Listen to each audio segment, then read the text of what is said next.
J'évoquais la composition de l'armée. Quand on voit cette composition aujourd'hui, c'est clair que l'armée a été construite sur une ethnie, s'il faut dire les choses ainsi. Et le problème d'ethnie est ce que le Togolais vit, le Togo vit depuis un temps jusqu'à aujourd'hui. Et ça, beaucoup d'observateurs ont donné leur avis sur la question en disant que ça, c'est un problème sérieux qui peut faire que les choses exploser un jour. Vous, en tant que président du parti politique, vous, en tant que citoyen togolais, quand aujourd'hui les gens parlent de nord et sud, qu'est-ce que ça veut dire? Quand on dit nord et sud au Togo, qu'est-ce que ça veut dire? Ça veut dire comment? Ça vous donne comment l'impression? Les gens parlent beaucoup du nord et du sud. Mais je me demande toujours si se sont interrogés sur l'origine même de cette partition du territoire national. Mais le premier théoricien du Nord-Sud, c'est le professeur Yagla, le publiciste Yagla Omawensa. Et j'ai toujours dit que j'ai eu le professeur Yagla à l'université. Il a été un professeur très brillant, très cohérent et logique. Mais quand j'ai lu le livre dans lequel Yagla a théorisé sur le nord et le sud, je n'ai pas reconnu mon professeur. Parce que même ce grand théoricien du nord-sud n'arrive pas à dire où est le nord, où est le sud. Parfois le nord est territorial, parfois il est humain, parfois il est géographique, parfois il est humain. Et vous vous perdez quand vous lisez ce livre. Le nord et le sud a été créé. Et je me suis dit que certainement Yagla a écrit ce livre sur commande de Yadema. Parce que Yadema avait besoin de diviser pour régner. Et en ce moment, il avait besoin d'avoir un nord et un sud. Mais nous, au PNP, avant de venir à votre question, nous ne voyons pas le Togo en nord et en sud. Le Togo a un centre. Le Togo a un centre. Vous n'avez pas une personne qui a une tête, les jambes et qui n'a pas de ventre. Donc pour vous, le Togo a le nord, le centre et le sud. Ce qui est vrai. Ce qui est vrai. Parce que si on a choisi de diviser le pays en deux, c'est parce que deux est toujours conflictuel. Ce n'est pas pour rien que Dieu a choisi un. Dieu est un. Et ce n'est pas pour rien que lorsque l'on compose les cours, je parle de la magistrature, on compose les tribunaux, c'est souvent en nombre impair. Le 2 est absolument conflictuel. C'est pour cette raison qu'on a accepté de diviser le Togo en deux. Sinon, le Togo a un centre. Vous dites que votre pays est longiligne. Quand quelque chose est longiligne, pourquoi la même chose n'a pas de centre? C'est long et ça n'a que le nord et le sud. Ça n'a pas de sens. Mais aujourd'hui, beaucoup de personnes veulent plutôt dire que le Togo est un, le Togo n'a pas de centre de sud, le Togo n'a pas de nord. Et là, vous venez de partitionner encore le Togo. C'est parce que les gens parlent du Togo, du nord et sud en termes ethniques et en termes conflictuels. Géographiquement, vous avez un Togo du centre, un Togo du sud, un Togo du nord. C'est un découpage géographique que les gens ont exploité. Et ethniquement, si nous parlons du problème ethnique, ethniquement, le Togo... L'ethnie en soi n'est pas un problème au Togo. L'ethnie en soi n'est pas un problème, c'est une donne. Qu'il y ait des Bassars, qu'il y ait des Mina, qu'il y ait des Évé, qu'il y ait des Mossi, qu'il y ait des Tim, qu'il y ait des Tchamba au Togo, n'est pas un problème. Où est-ce que vous avez vu des ethnies en conflit sans que le pouvoir se soit mêlé? Vous avez beaucoup de Mina à Kara. Hein? 2 maisons sur 5 à Kara sont des maisons de Mina. Vous avez appris que les Kandés les ont attaqués là-bas une seule fois? Non. À Sokodé, tout le monde a étudié là-bas.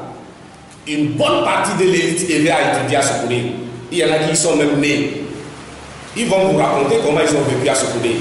Sans aucun problème. À Lomé, ici, nous n'avons pas de problème avec les élevés et les minants. Nous n'avons aucun problème.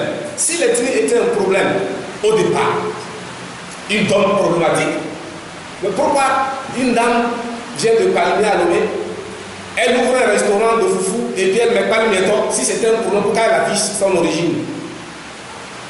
Nous parlons même parfois en nous désignant par l'ethnie. Dis, mais où est-ce que vous avez acheté ce pain? Je l'ai acheté chez la femme Nina qui vend là-bas. Que la femme Kotokoli vend ici. Le foufou de la femme Bassar. C'est comme ça que nous nous désignons à Lomé.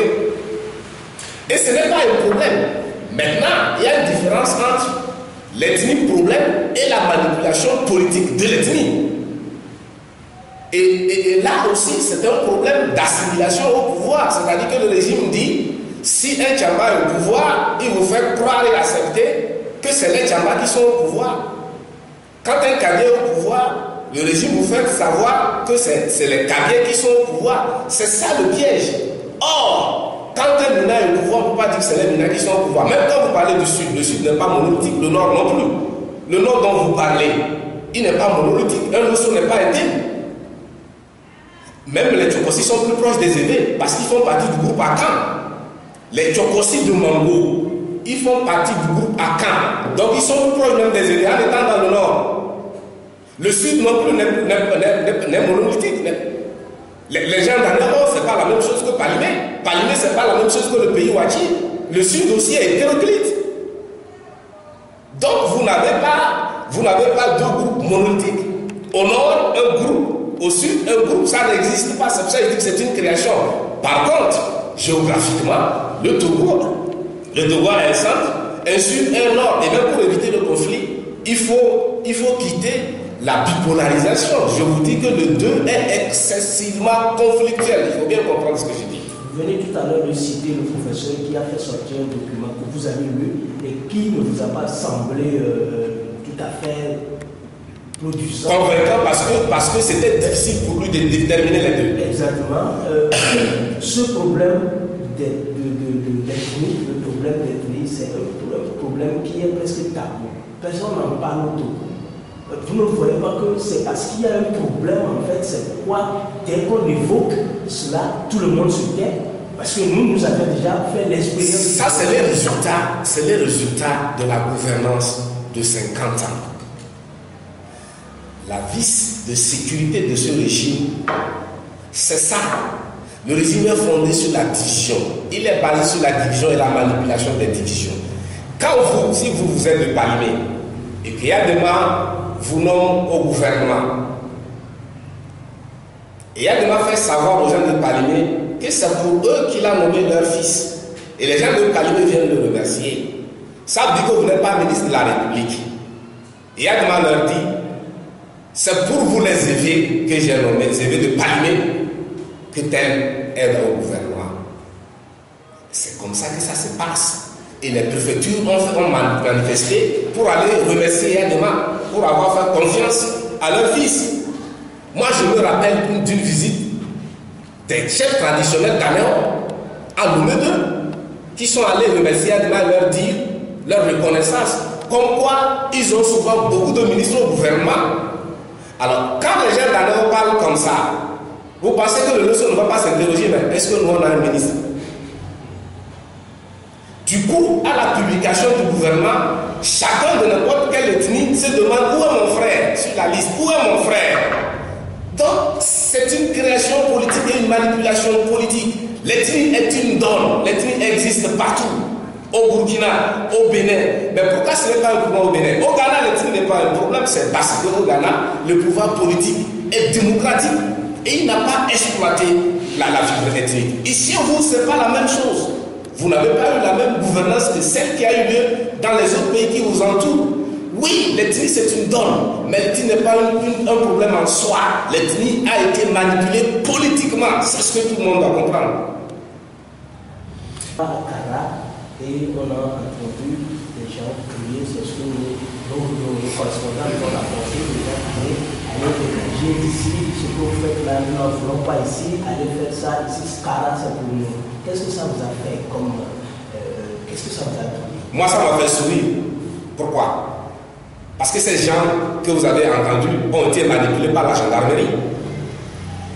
Et le commandant de gendarmerie était en contact direct avec le ministre de l'Intérieur. Ici à Lomé, il recevait plusieurs coups de fil quand j'étais en train d'échanger avec lui.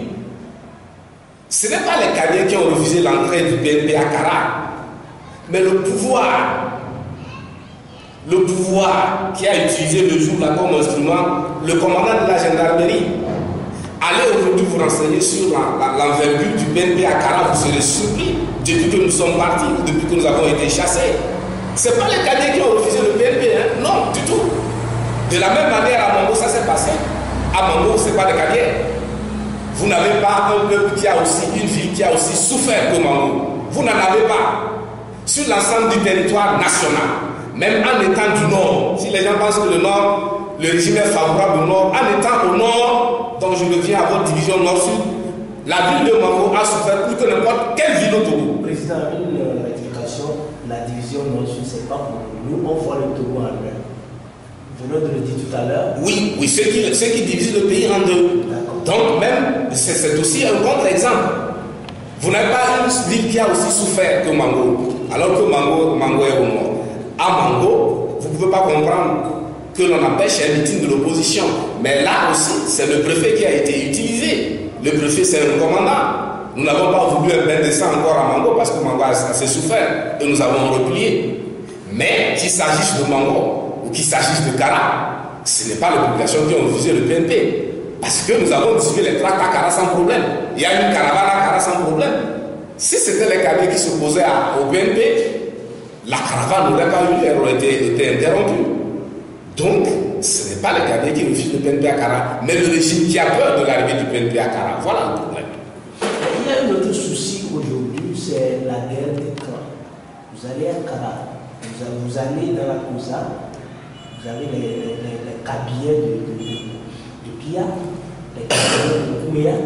Vous allez voir que ces deux entités sont en conflit. Est-ce que vous pensez que, vous disiez tout à l'heure que l'ethnie, ce n'est pas le problème, mais au sein même des ethnies, on voit déjà des divisions. Même en 2005, lorsqu'il y a eu les événements après la mort du président Eyadema, les violences, on les avait aussi observées à Kara, et c'était entre les Kabyles.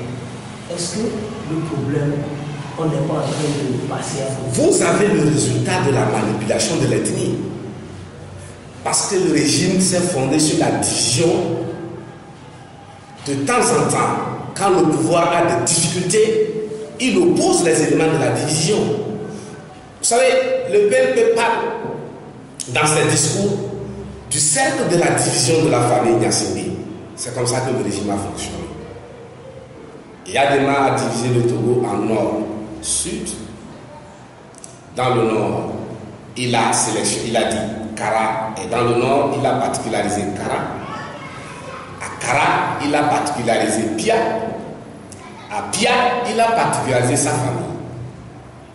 Il a divisé le Togo en opposants et herpétistes. Il a divisé le Togolais en armée et civils et militaires.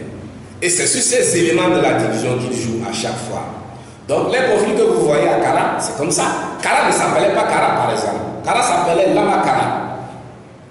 Quand on change ça, ceux qui sont de Lama peuvent, mais pourquoi ce n'est plus Lama Kara et c'est Kara tout court?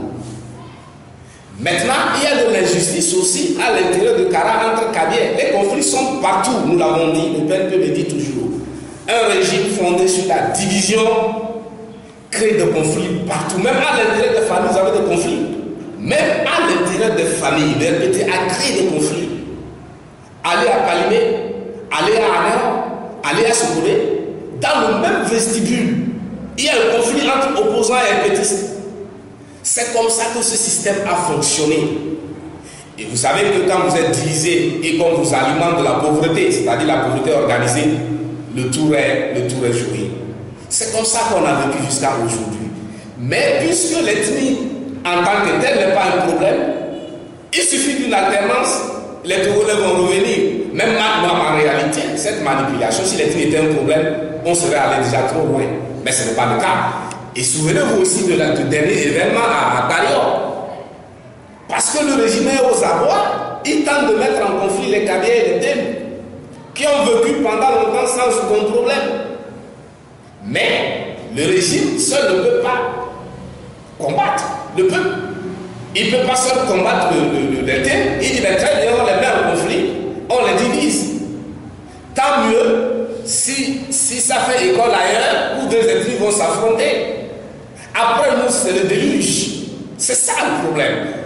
Et la stratégie, c'est de faire en sorte que le jour où il y a alternance, que les Togolais se mettent à dire, mais puisqu'il y a conflit, les gens s'entretuent, avant même l'alternance, je m'excuse, que les Togolais disent c'était mieux sous Forest et Yagima. C'est ce qu'ils veulent. Heureusement, les Témé et les Kabiens ont compris. Et les rois Témé ont géré avec dextérité cette situation, cette question. Donc, parce qu'ils sont aux abois aujourd'hui, il faut rester vigilant. Il faut rester vigilant. Ils ont raté là-bas, mais ils vont tenter d'opposer d'autres. Parce qu'il y a civils militaires, il y a opposants hermétistes, il y a Nord-Sud, il y a Pia et les autres Kabiens, il y a la famille Yassibé et les gens de Pia. C'est ça le vrai problème. Et qu'est-ce qu'on peut faire quelle solution à ce problème aujourd'hui? La solution est simple. Il faut se battre pour l'alternance et rapidement. Et c'est ce que le PNP est en train de faire. Oui, c'est pour ça que le PNP est en train d'organiser par-ci, par-là, de courir pour organiser des meetings. Nous étions en Europe la dernière fois. Vous avez suivi ce qui s'est passé. Pour le PNP, il s'agit pour chaque parti politique de faire un travail individuel de mobilisation. Il ne sert à rien de se mettre dans des groupes. Un dictateur par un coup d'État ou par la rue. Le coup d'État, nous n'y croyons pas. La rue, oui. La rue, oui, nous croyons fermement à la rue. C'est possible. Les Togolais l'ont fait pour les indépendances. Ils l'ont fait dans les années 90. Ils l'ont même fait autour de l'année 2005. Ils peuvent le réditer. Qui a pris peu. Mais nous demandons à chaque parti politique du Togo, de l'opposition, de faire un travail individuel de mobilisation. Parce que si chaque parti de l'opposition, on suppose qu'on ait 10 partis de l'opposition par exemple, si chaque parti politique de l'opposition est capable de sortir 10 000 personnes pour une marche, nous avons 100 000 personnes. Et ça marche. C'est suffisant pour changer la donne.